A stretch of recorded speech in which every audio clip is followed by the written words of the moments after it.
Perhaps you went to the garden center in the spring and bought some carrot seeds for your garden. Would you be surprised if with proper tending you were growing green onions instead?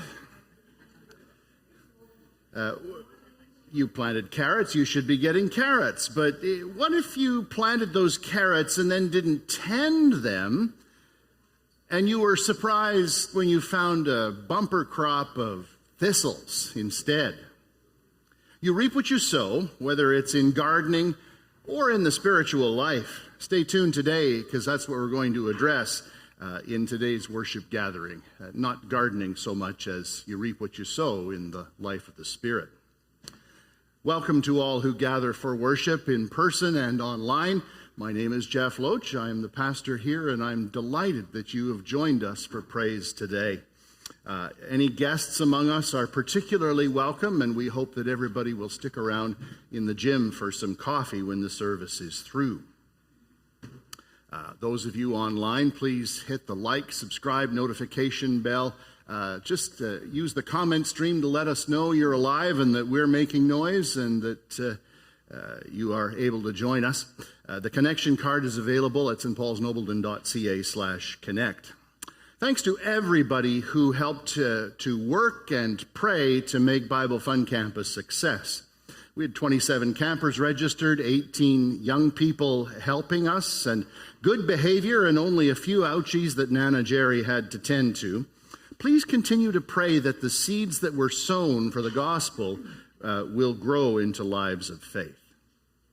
And you'll hear this a little bit every week for the next little while. Brett Ullman is coming back by popular demand. He's going to do his parenting talk on Friday, September the 22nd at 7 p.m. And that's being organized by Maria Guglielmin and Jenna Donaldson.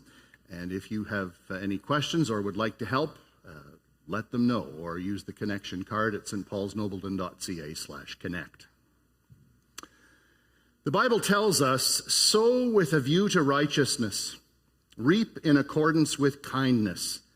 Break up your fallow ground, for it is time to seek the Lord until he comes to rain righteousness on you. Let's worship the Lord together. Please stand.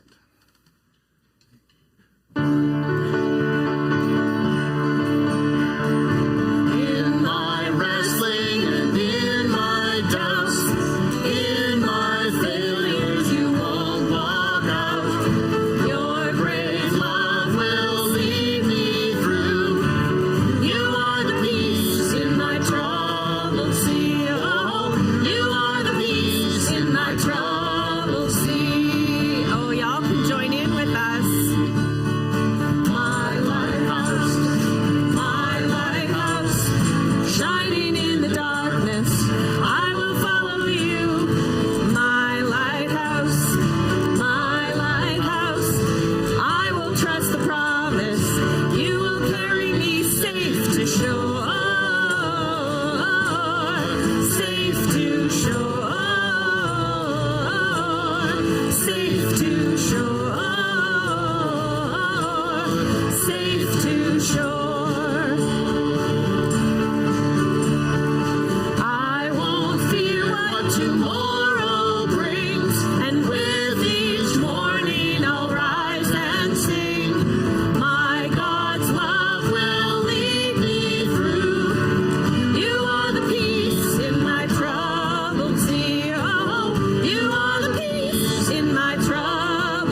we sang this every morning. The kids got their fountains ready. So get your fountain ready. Here we go.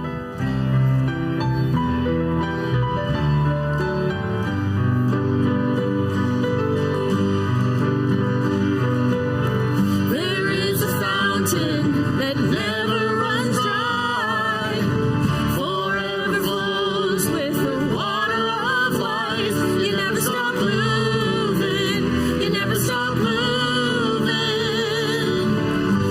Where your river runs, everything lives. And where your river goes, will never thirst again. You never stop moving, you never stop moving. Your mercy flows like a wild, wild river. Your love is strong like the raging sea. Lord, oh, your goodness goes beyond all measure. Your praise is like a flood pouring out of me.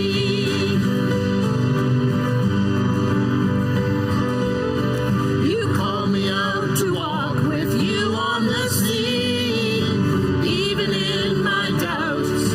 Deep calls to deep. You never stop moving. You never stop moving. Your mercy flows like a wild, wild river. Your love is strong like the raging sea. Lord, oh, your goodness goes beyond all measure. Your praise like a flood pouring out of me. Your grace and Limitless ocean, I'm swept away in the tide. I draw from the well of your goodness, drink from your water of life. Your grace, a limitless ocean, I'm swept away in the tide. I draw from the well of your goodness, drink from the water of life. Your grace, a limitless ocean, I'm swept away in the tide. I draw from the well of your goodness, drink from your water. Flows like a wild, wild river, and your love is strong like the raging sea. Lord, oh, your goodness goes beyond all measure. Your praise like a flood pouring out of me. Your mercy flows like a wild, wild river, and your love is strong like the raging sea. Lord, oh, your goodness goes beyond all measure. Your praise like a flood pouring out of me. Your praise like a flood pouring out of me.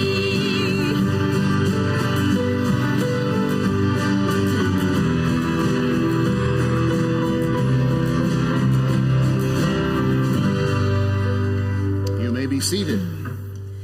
Thank you for participating with us. Y'all were doing some ASL there. We learned some sign language this week as well. So mercy, whether you're giving mercy to someone who's hurt or you need mercy, like mercy, that's hot. It's just waving your middle finger down. So that was mercy. And then goodness, we take our hand twice in front of our mouth and circle it and then across our hand. So we learned mercy, goodness, and grace. Like this. And then this is the sign for God. Is just a hand and down is God. So we were actually doing some ASL. And then in my car, on the way to work, I made up the others over the last month. And the drivers thought I had lost my mind, but it worked. So anyway, here we are. This morning's reading from Galatians is found in chapter 6, reading from verse 1 through to verse 10. I need my glasses. Dear brothers and sisters, if another believer is overcome by some sin, you who are godly should gently and humbly help that person back onto the right path. And be careful not to fall into the same temptation yourself. Share each other's burdens, and in this way, obey the law of Christ. If you think you are too important to help someone else, you are only fooling yourself. You are not that important. Pay careful attention to your own work, for then you will get the satisfaction of a job well done, and you won't need to compare yourself to anyone else, for we are each responsible for our own conduct. Those who are taught the Word of God should provide for their teachers, sharing all good things with them. Don't be misled.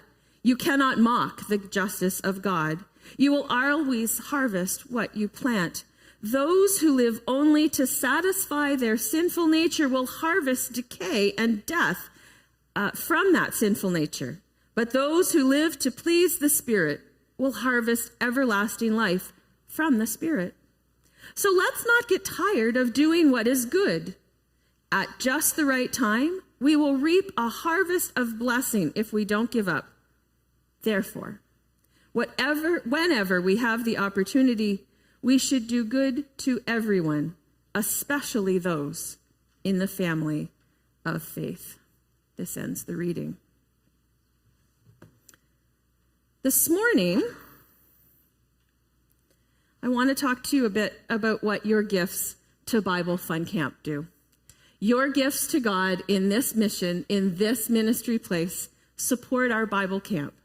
And as you heard Jeff say this morning, this week we registered, and we register all of our campers free of charge, and most of our families then choose to give a donation. We continue to support Marie Enns and the Place of Rescue.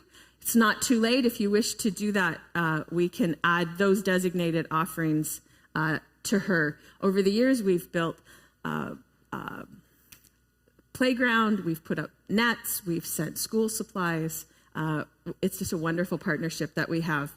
But this past week, we welcomed 27 registered campers and 18 community teens. We had a staff of 12.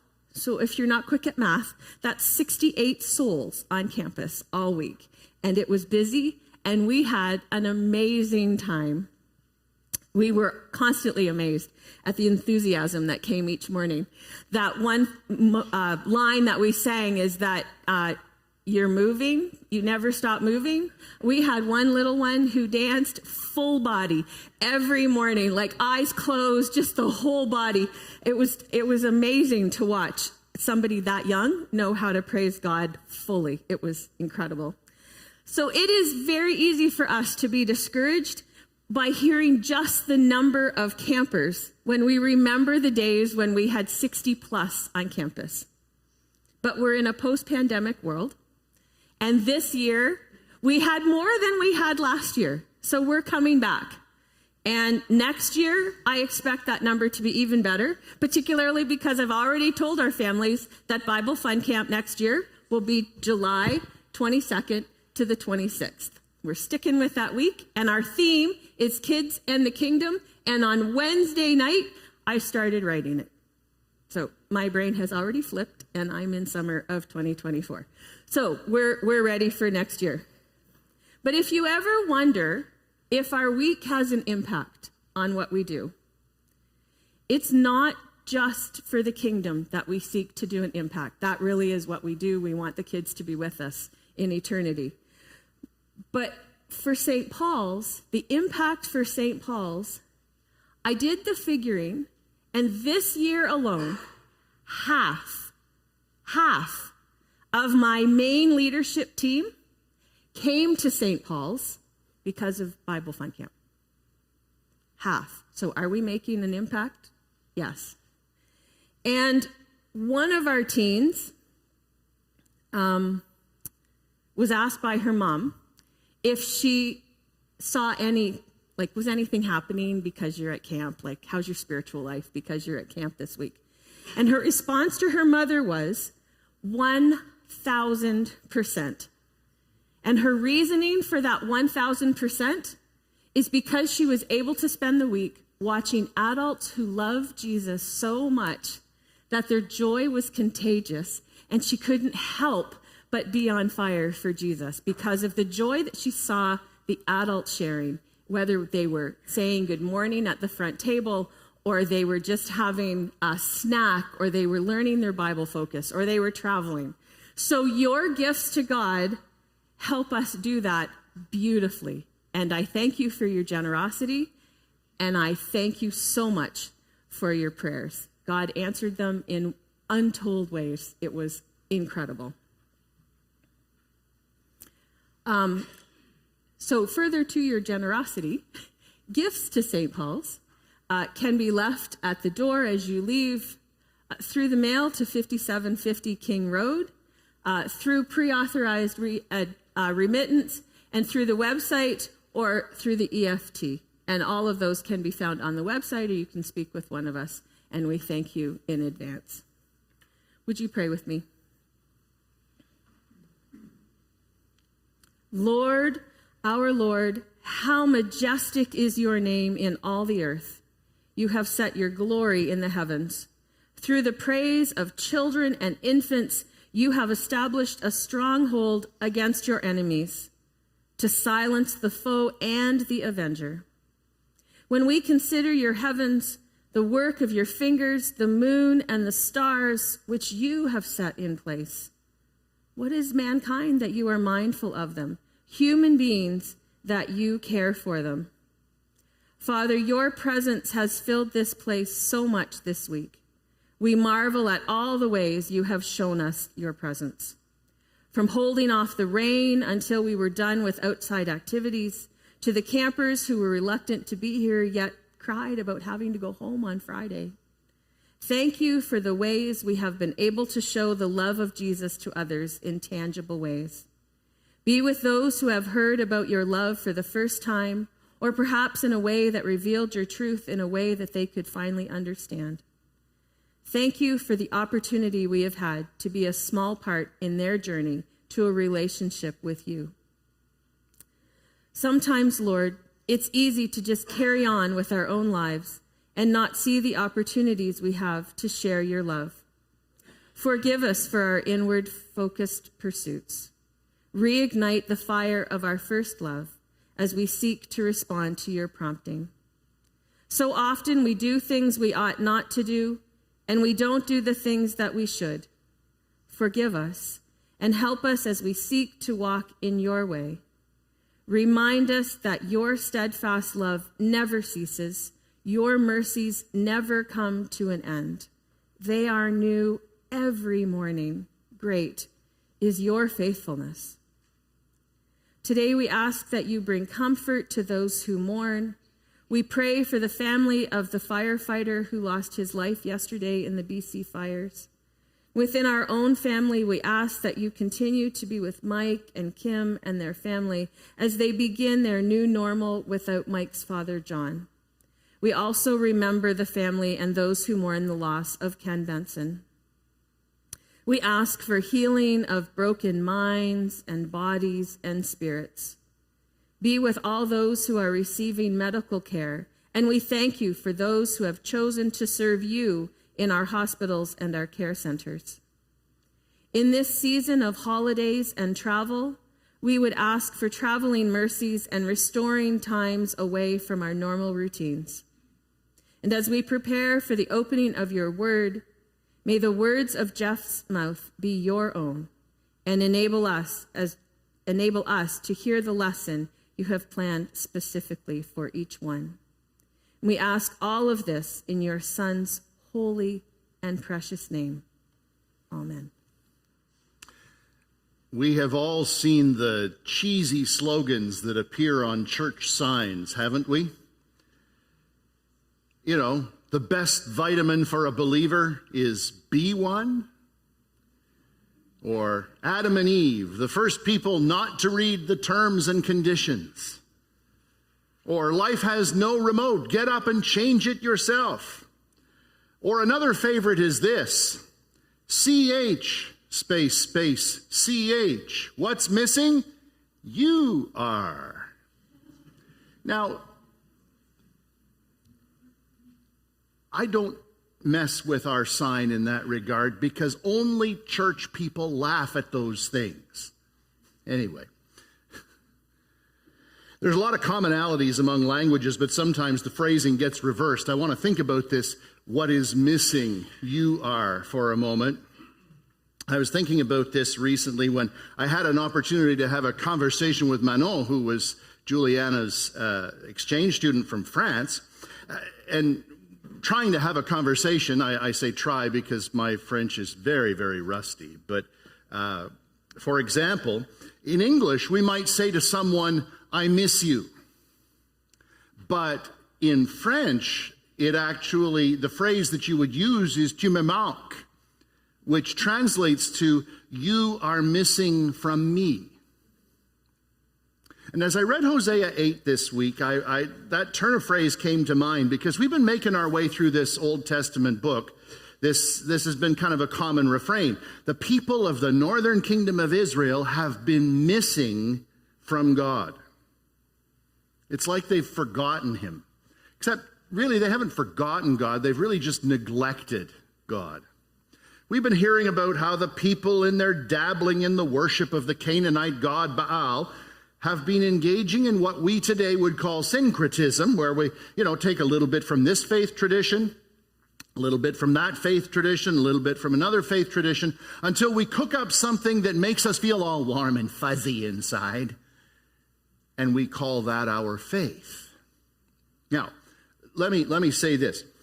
It is perfectly legitimate for people to do this. Just don't do that and then call it Christianity, because it isn't. We've been hearing a lot about how, the blame for all this fell at the feet of the clergy, first and foremost, and the leaders of the nation as well. We've been hearing how they have all but abandoned God, and they're going to pay the price if they don't turn around. Today in chapter 8, we're going to hear how God laments the loss of his people, that they are missing from him, at the same time as his anger burns against them. They've sown the wind, they're going to reap the whirlwind, according to the passage. Not surprisingly, though, this 2,700-year-old text has some things to teach us as we seek to be the faithful people of God in a world that is hard at work to lure us away from biblical faith. This is Hosea chapter 8. Sound the alarm. Literally, that's saying blow the trumpet. That is, the Syro-Ephraim war is about to start. Judgment is coming. The enemy descends like an eagle on the people of the Lord, for they have broken my covenant and revolted against my law. Now, eagle is what the text actually says, but I wonder, when we think of an eagle, we think of a very majestic, very powerful bird, which certainly the Assyria was.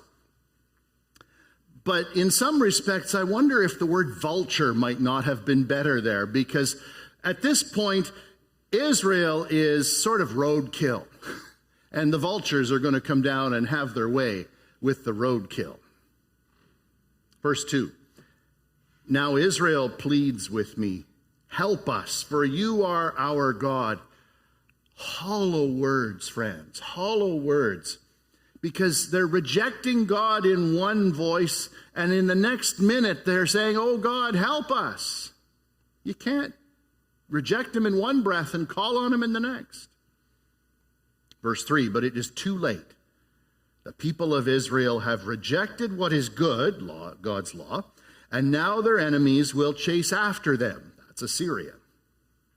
The people have appointed kings without my consent and princes without my approval. Now, remember in days of yore when God appointed, the people all said, oh, we want a king, we want a king, we want a king. So God said, fine, I'll give you a king. And he would send a prophet to anoint the king as a sign of God's approval of that choice. And in this stage, they are just going ahead and appointing their leaders without any kind of consultation with the Lord. By making idols for themselves from their silver and gold, they have brought about their own destruction. O Samaria, that's the capital of Israel, I reject this calf, this idol you have made.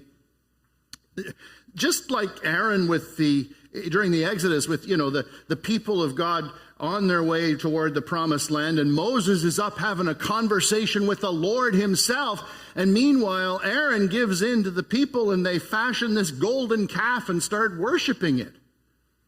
They haven't learned from that. They're making golden calves at Dan and Bethel, about which you can read, by the way, in 1 Kings chapter 12.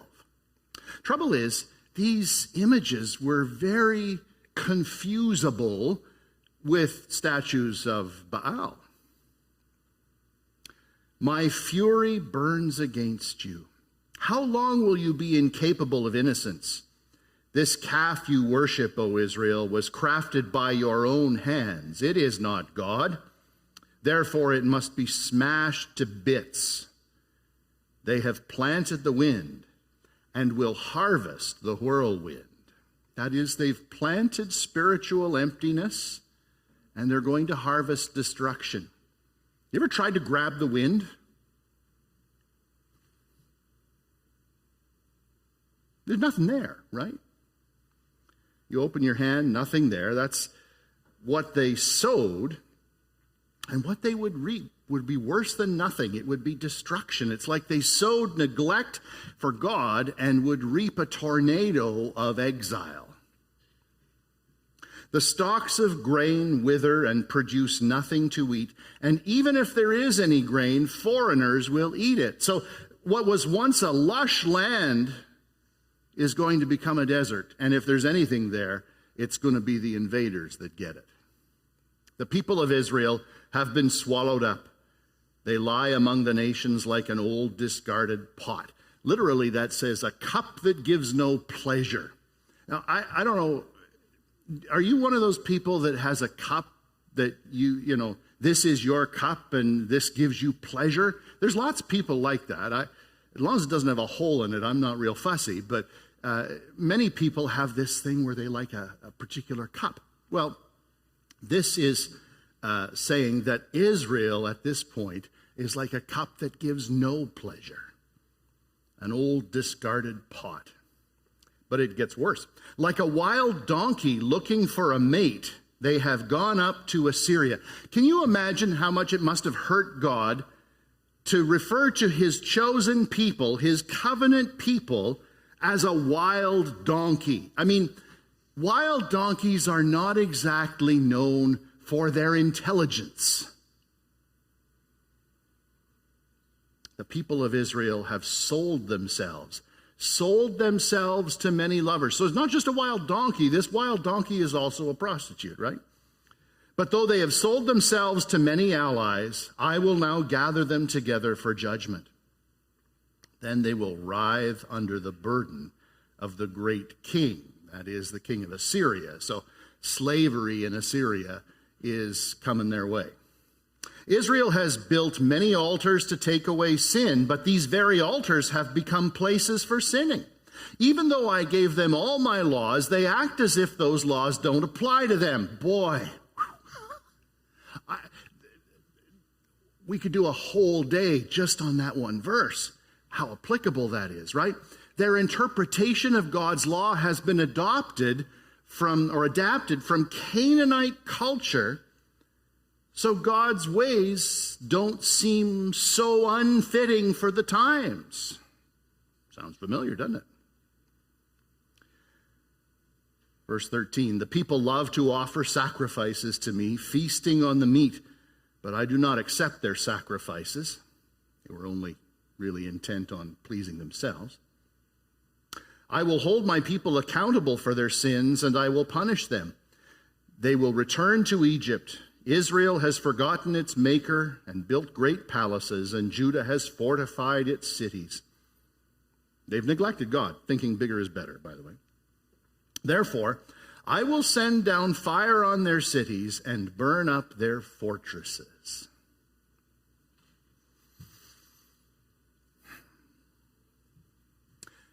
When we're young, one of the ways that we prove our innate sinful nature is by not listening to our parents.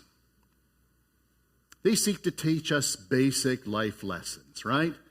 Don't touch a hot stove.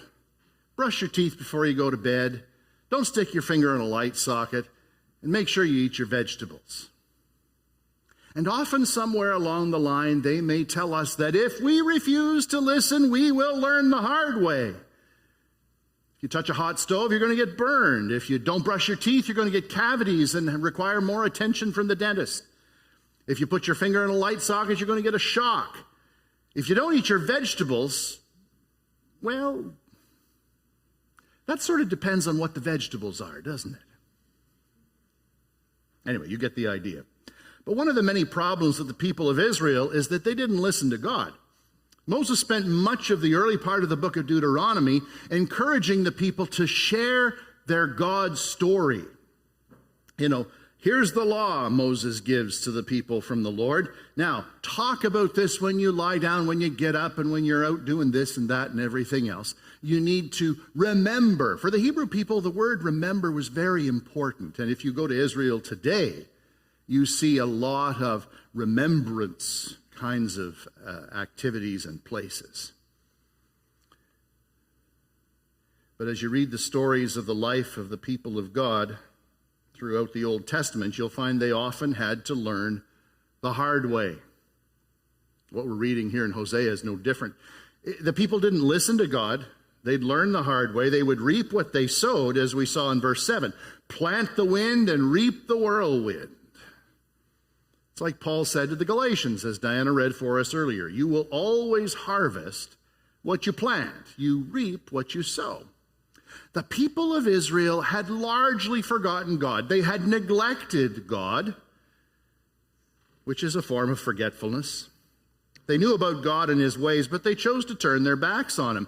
And this came about as a result of 5 sins that are outlined here in this chapter, in Hosea chapter 8.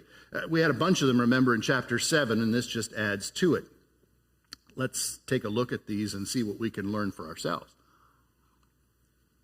First, the people of Israel sinned by breaking God's covenant.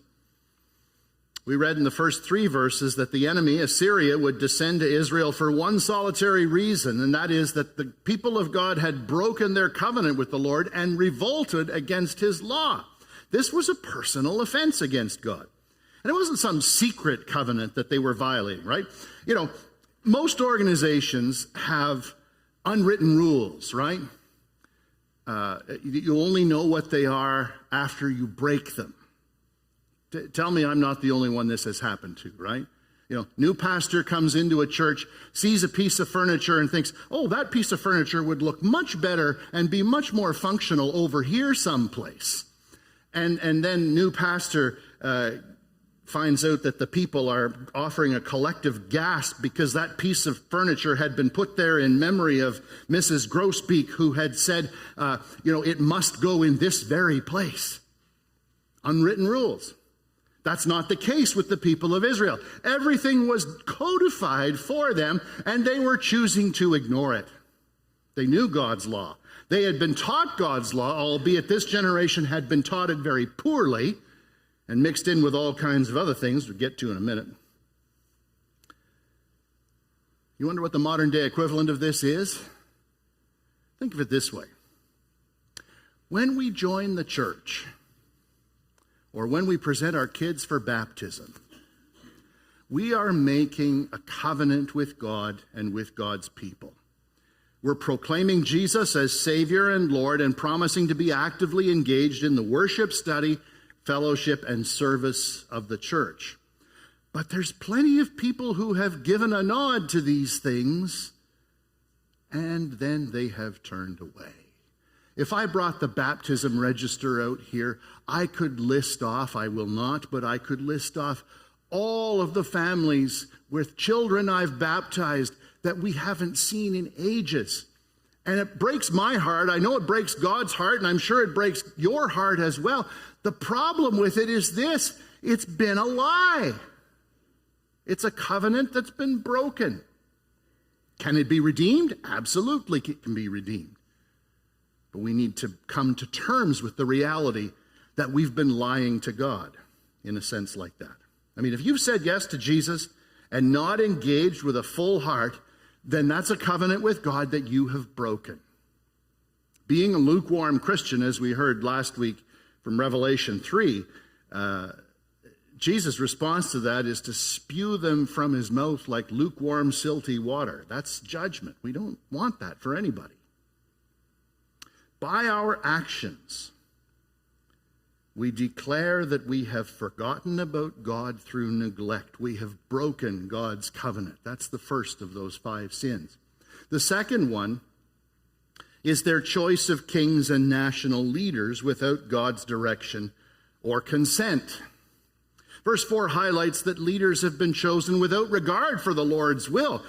Now, as I've been saying for a few weeks, we cannot compare nation to nation when we're talking about this, right? This is covenant people with covenant people.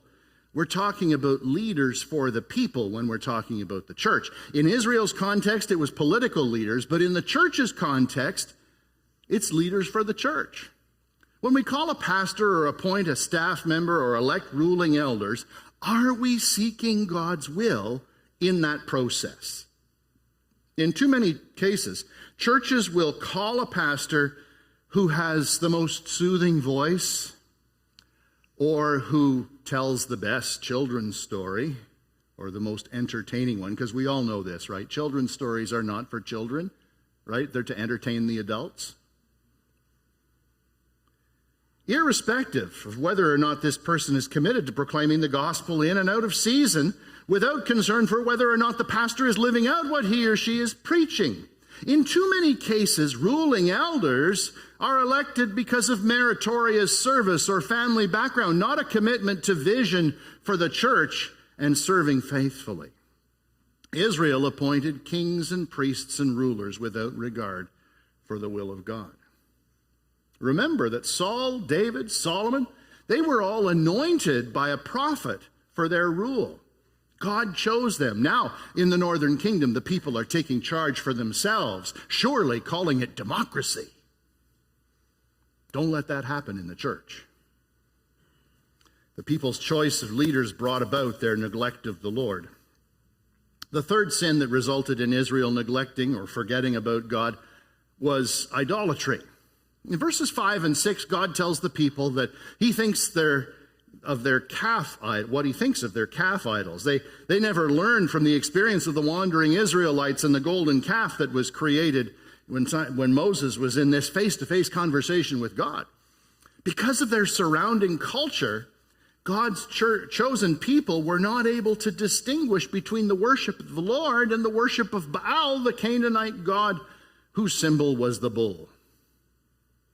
Now, we're not into worshiping images so much these days, but you don't have to say you're worshiping an idol to actually be worshiping an idol. You can say you're worshiping God, but your actions are someplace else. What gets priority in your life? Let me give you an example. This week, I've talked about this before, but this past Tuesday was Christmas in July, so I suppose it's a good time to talk about this. A lot of people will say this: Christmas is about family. I hear that on TV. I hear that even from church-going people. Sometimes there are command performances for family members to travel great distances to be with their loved ones, whether they want to or not. And what happens? The star of the show gets neglected. Christmas is about Jesus, and he gets pushed out of the manger and into the haymow because the family gets priority. Now, there's nothing wrong with spending time with family, but when we place family on a pedestal that leaves Jesus behind, that's idolatry. Another example comes in how we order our lives. When worship and service activities become those things that you do when you got nothing else to do, calendar's empty today, might as well go to church. That's idolatry. Remember, I'm talking to the covenant people of God here, the church. I'm not berating people who don't know Jesus, because until God calls them, they have no idea what these priorities mean. But when people have said yes to Jesus, anything short of single-mindedness toward the things of God is idolatry. Years ago, I conducted the funeral of an elder in the church that I was serving at the time. And when he was still alive, I asked him what being part of the congregation meant to him. And Jack said this to me. He said, "It has been my life." It has been my life. And it breaks my heart to say that his kind are harder and harder to find nowadays. What is the center of your life? Having Jesus as the center doesn't mean you have to be in this building every time the door is unlocked. In fact, I would rather you were out in the community, meeting people where they are and serving God by serving others in the community than being here all the time.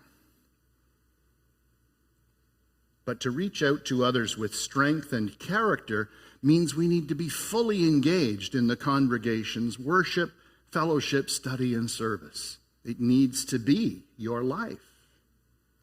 Breaking God's covenant, choice of leaders, idolatry, 3 of the sins that resulted in Israel's neglect of God. The 4th sin was the formation of alliances with ungodly nations, particularly Assyria. Through Hosea, God refers to the people of Israel as a wild donkey, a stubborn and stupid animal. No offense to any donkeys in the room, or donkey owners in the room. Notice, too, that he also compares them with a prostitute, the main theme of Hosea, selling themselves to other lovers. And verse 10 is so telling. Do you notice verse 10?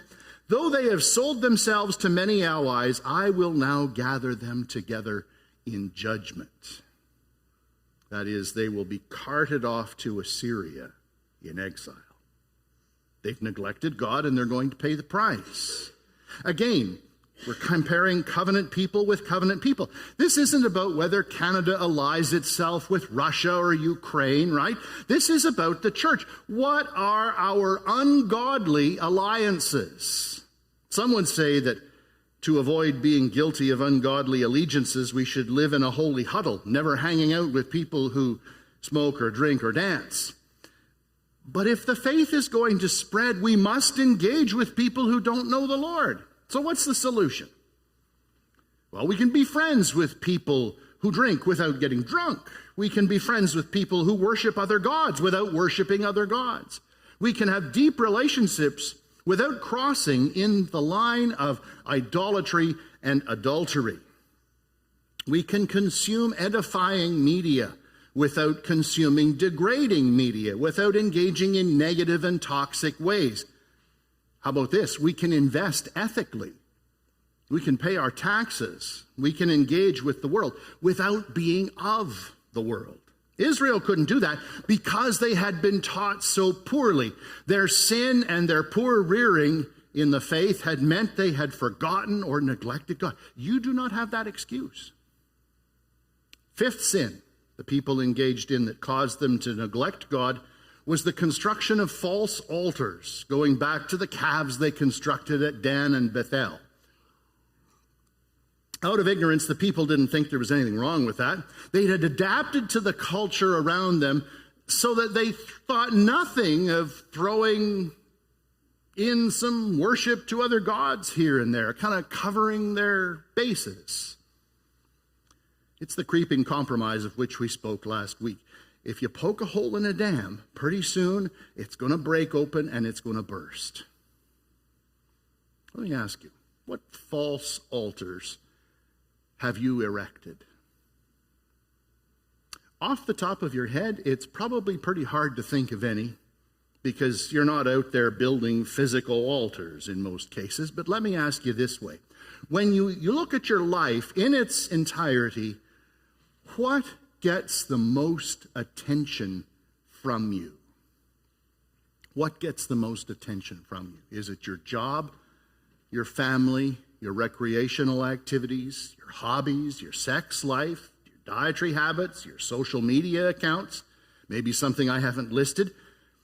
But if what gets the most attention from you is anything but the Lord Jesus Christ, as a follower of his, you are setting up false altars. And it's time to knock them down. How do you do that? Well, let me use those examples to do so. If you need to knock down the altar of work, probably don't quit your job. You might have to if your boss's demands on you are so rigorous and so onerous and so unrealistic, maybe you do need to quit your job. But for most of us, we don't need to quit. We just need to consider restricting our hours to working hours. Now, for some of us, I understand this is not possible, but you can pay attention to the hours that you work outside your regular working hours and try to limit them as best you can. Set boundaries for yourself, because nobody else, especially your employer, is going to set boundaries for you. Don't live to work. Nobody is going to lie on his deathbed and wish he had put in more hours at the office.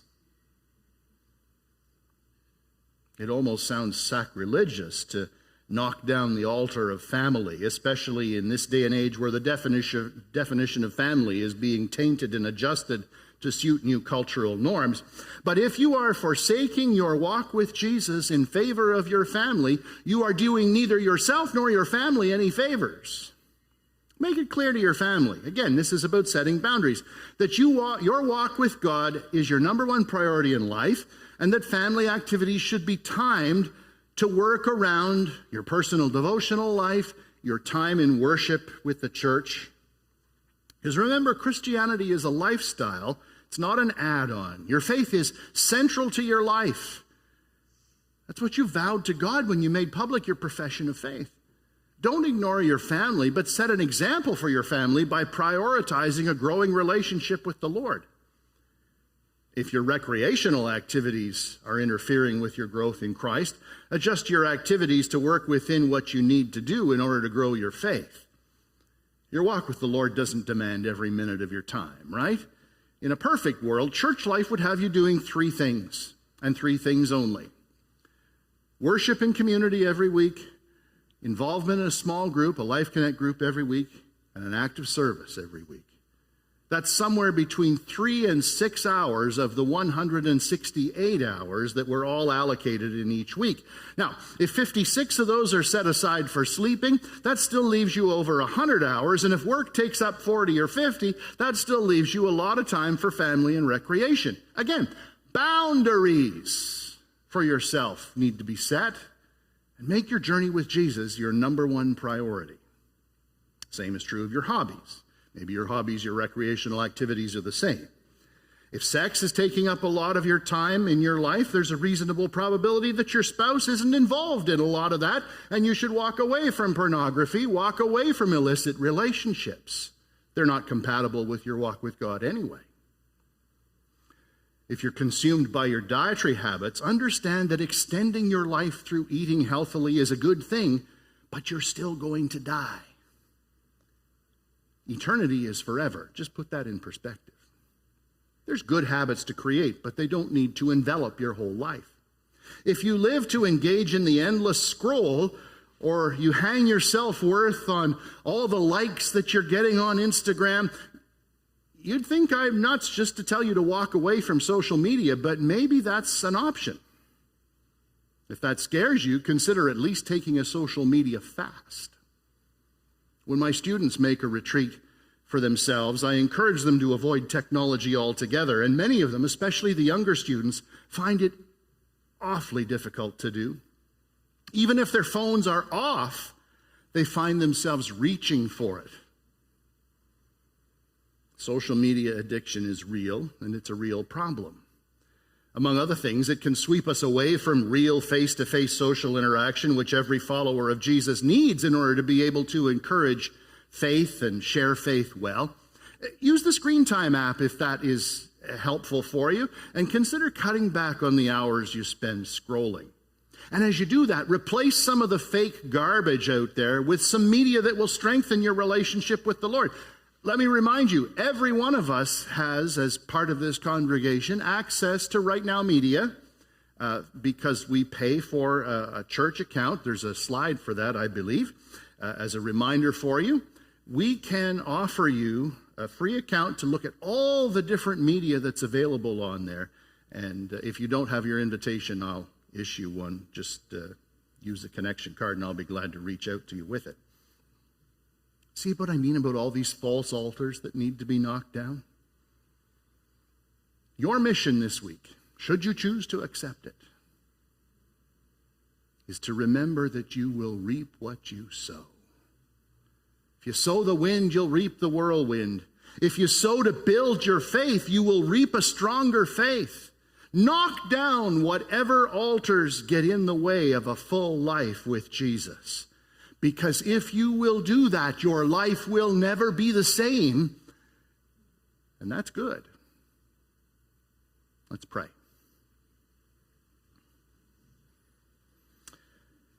Father, thank you for the lessons taught to us by the people of old who neglected you.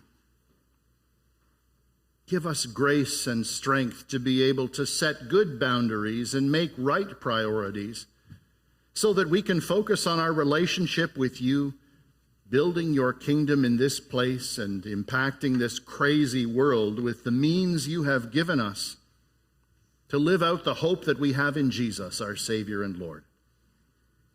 We long to make you the center of our lives. Fill us with your Holy Spirit so that will happen today. Amen.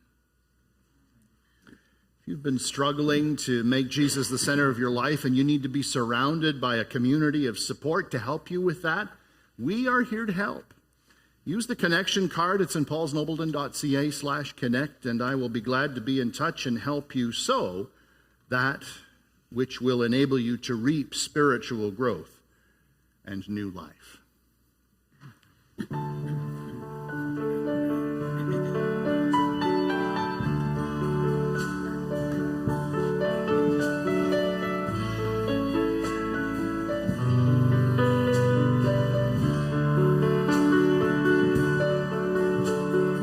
Jesus,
house of the Lord. There's joy in the house of the Lord today, and we won't be quiet.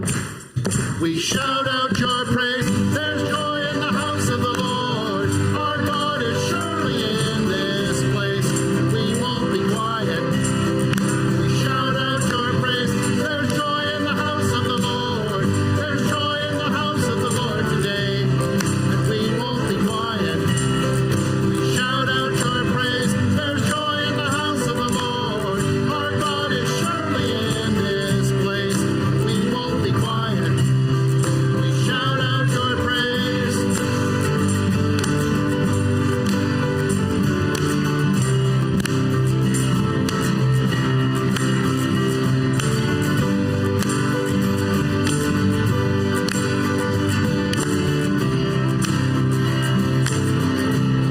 We shout out your praise. Friends, go into the world today in peace to serve the Lord with gladness, to do so without false altars, to do so with joy in the Lord, who has been with us in this place and will go with us into whatever we are doing in this coming week. Go into the world and give him glory with your life. And may the Lord bless you and keep you. The Lord make his face to shine upon you and be gracious to you. The Lord lift up the light of his countenance upon you and give you peace. Amen.